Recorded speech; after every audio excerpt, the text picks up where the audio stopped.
Whispering Woods is getting ready for another exotic import, the Asian water monitor. Genevieve Joyce is really pushing for some more international visibility, and her contact at the Asian Conservancy Project, Sabina Maharjan, is more than happy to oblige. Every year, between 50,000 to 120,000 Asian monitor skins are harvested from the wilds of Malaysia for use in fashion accessories, which are shipped globally. Anna Kingston, head of education and conservation, is looking forward to having a new project on board for the haven. Before the monitors can arrive, however, the head vet Imogen Chen slips and falls, and is off work for the foreseeable future. Wesley Parsons, head zookeeper, offers to pick up some of her workload, but Genevieve is skeptical that he will be able to handle it on top of his own growing duties. In an effort to smooth things over, Arthur Joyce takes over some of the animal care. This leaves Charlotte Baker to handle more of the contracts and paperwork for construction, and Antonio Garcia with even more on his plate as head mechanic, directing crews to the proper sites. Do you think the staff of the sanctuary can handle this balancing act?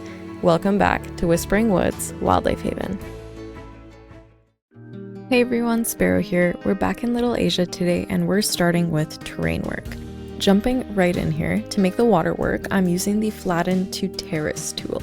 This is such an underrated tool. Basically, it will always flatten your terrain to whatever increment is necessary to support water.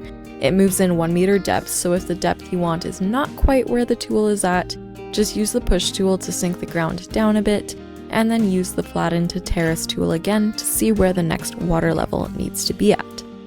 Since we're working with water, I want to get my habitat gate in early to make sure it does end up working.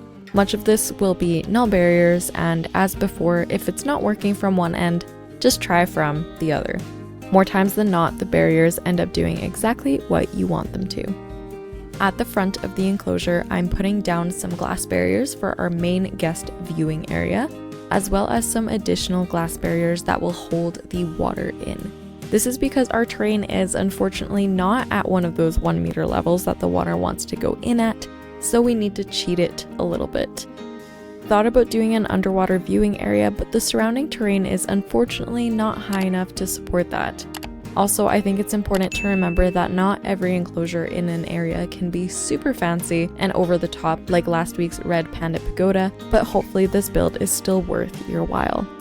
When I finally get my water where I want it, it's time to lower the barriers down to water level so they're easier to hide with scenery. It's obviously a lot faster to do it more than one window pane at a time, but sometimes you need to pick your battles. I find that I can usually do all of the pieces that are not connected to the main barrier together, and then the pieces on either end separately for the best results. As you can see here, I'm using a bunch of the faux rocks from the aquatic pack to blend the pool into the surrounding area. These particular rocks are recolored to match the dynamic mossy stones in my workshop collection down below if you would like to use them. The water monitor enclosure won't have actual mossy rocks in it, but it will help to blend it into the next segment.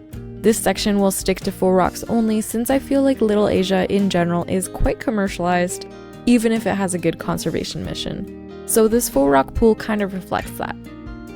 Next up, I'm carrying the painted temple stone walls over from the Little Asia entrance.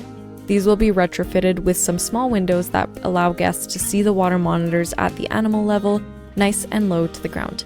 Would not be surprised if I saw kids, or even animal crazy adults, laying in front of something like this to get a better view of the reptiles.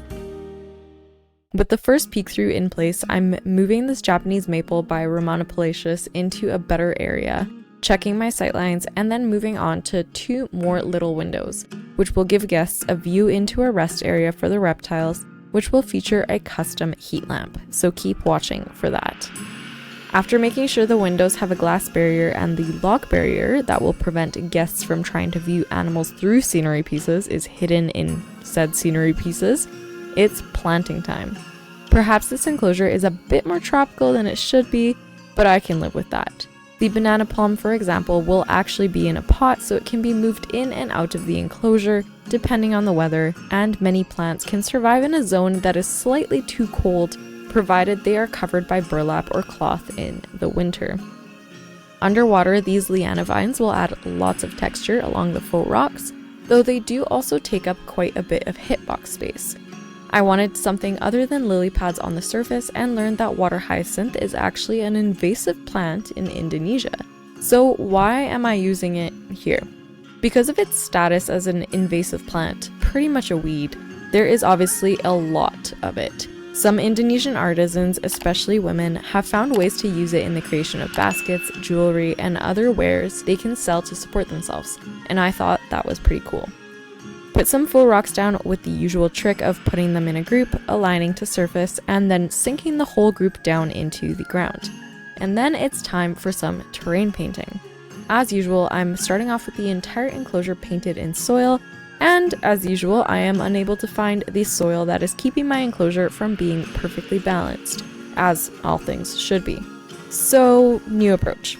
I painted the entire enclosure in rock, which is the monitor's preferred terrain, and went in with a small 30% brush and dabbed in the other terrain. Much easier. I highly recommend coating the whole thing in a paint that the animals absolutely love. Bringing some tropical elements outside of the enclosure, I decided to put down the swampy reeds. These plants are not traversable for animals, and I barely scraped by on the land area required, so they will provide a nice backdrop to the stone statue of a water monitor in this planter instead. These are just stone pieces from the tropical pack, and I have never used them before, but they worked great here. Another tip, the eelgrass looks great in tropical planters as ground cover. Along the back of the habitat, I'll have liana vines clinging to the retaining walls. This was one of the first visions I had of this area, those chunky stone walls against the planter with plenty of overgrowth and tropical foliage as the background to the habitat. Plenty of basket ferns embedded in that back wall as well bring us to much too high of a plant need for the monitors, but I think they'll just have to deal with it. It's about time to start placing down enrichment items, with a platform right in front of the two peek-through windows being a highlight. Also, do remember that if you can't place an enrichment item close to the barrier, you can just move the barrier out of the way and place the enrichment item down exactly where you wanted it. Paths will also prevent the terrain from shifting when you do so. As promised, here is the custom heat lamp. This is a process refined from the saltwater crocodile in Sandstone Eco Zoo and involves a lamp bulb and ceiling rose from the conservation pack and the larger North African plate. All of that is recolored to make it appear like it is made out of metal, and the light becomes red to provide heat. Some detail work attaching that to the wall with a metal cable and the LED caps, and more detail work with marquee beams all around the glass of the viewing window. Thank goodness for the Align to Surface tool. We'll do the same along the main viewing windows here. Now is that time of the video to lose our minds over the pathing. I did this to myself, wanting a small moat with a bridge over it into the staff building. The solution here? Make sure you don't have angle snap on. Obviously, I need to either stop coming up with these more complicated builds, or I need to stop complaining. I did cover the path up with some mossy stone temple pieces. Since this section of Little Asia is influenced by Southeast Asia, I did some research, surprise, and ended up borrowing from two different architectural styles here. The stone base and wall decorations come from traditional Balinese houses, which are usually built as compounds rather than singular buildings. Instead of separating family activities by rooms, it's actually separate buildings. So you end up with a house compound where there is a main building for sleeping, a separate building for a kitchen, another building for storage, and usually a shrine or temple as well. Interestingly, a lot of these buildings are actually quite open. So the kitchen, for example, is more of an outdoor kitchen with a stone base, some bamboo walls, and plenty of space for food preparation and cooking. We obviously can't have that here at Whispering Woods, so while the stone base and wall decorations are borrowed from Balinese architecture, the wooden walls and the roof are influenced by traditional Thai architecture. Usually built on stilts or platforms across water, these teakwood houses also have tall thatch roofs, which you just watched me build, to help with ventilation. It's quite hot over there and heat rises, so having a tall roof is the way to go. Here at Whispering Woods, it's not as necessary, and the thatch would probably be fake, but I still wanted to have this style somewhere in Little Asia. Plus, the tall roof breaks up the sightlines from the path above this area, and we love to play around with those.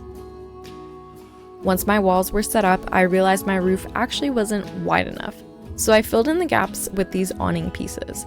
Wasn't the biggest fan of these off-grid thatch pieces when we first got them, but they definitely have their uses. Trying to get things lined up as nicely as possible, even though no one is going to see the inside of this building. It's just going to hide a transformer and water filtration system, plus the entrances into the water monitor enclosure and probably the next enclosure on the left as well. One final thing to build, as mentioned before, Balinese house compounds usually have a family shrine, and this is a large central building with a few smaller shrines around it. I wanted to try my hand at building one of these smaller shrines, which will be placed on this side of the moat to contextualize that big staff building a bit better. These shrines are typically very ornate with a pyramidal thatch or shingle roof. I really wanted to use that pagoda roof piece, I'll be honest. Lots of the Indonesian painted wood piece, some metal fence parts to add decoration, a nice stone base, and these mossy swirl pieces at the bottom. Alright, I lied. We still have to fill in this moat. And because it has a path going across it and I want the water at a certain level, I actually divided it into 2 pools using glass barriers and decided to build a pipe that goes underneath the bridge. Yeah, lots of work for this workaround. This is just made out of curved rod pieces, which I copied over and over and over again to create my pipe. That's going to allow the water to go from one side of the moat to the other. With our last sign placed, it's time to open it up to our guests.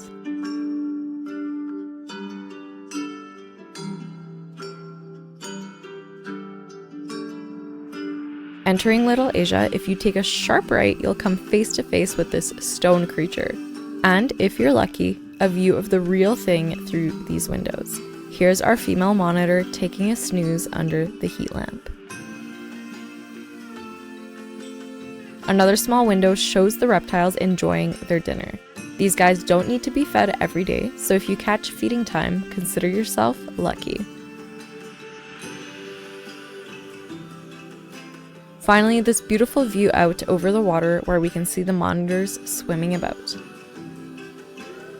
And just past that, the Balinese and Thai-inspired staff building standing over its little moat. Thanks for watching, and I will see you next time. Bye.